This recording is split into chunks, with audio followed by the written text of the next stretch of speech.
Всяка сутрин една жена слизала до морето с празна бутилка в ръка. Сядаше на пясъка, гледаше вълните, затваряше очи и пускаше по една мисъл вътре. Хората наоколо я гледаха странно. Някои я подминаваха, други я сочеха с усмивка. Но тя, спокойна, със сърце като залез, просто пускаше бутилката обратно в морето. „Какво правиш тук всеки ден?“ попита веднъж млад мъж. Любопитен и с малко скептичен.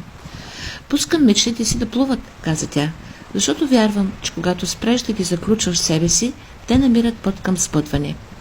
А ако не се сбъднат, свира мене мъжът.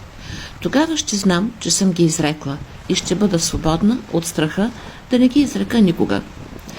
Най-тежки са онези мечти, които не сме си позволили да имат глас.“ „И никой не ти се смее, че говориш на морето?“ попита той тихо.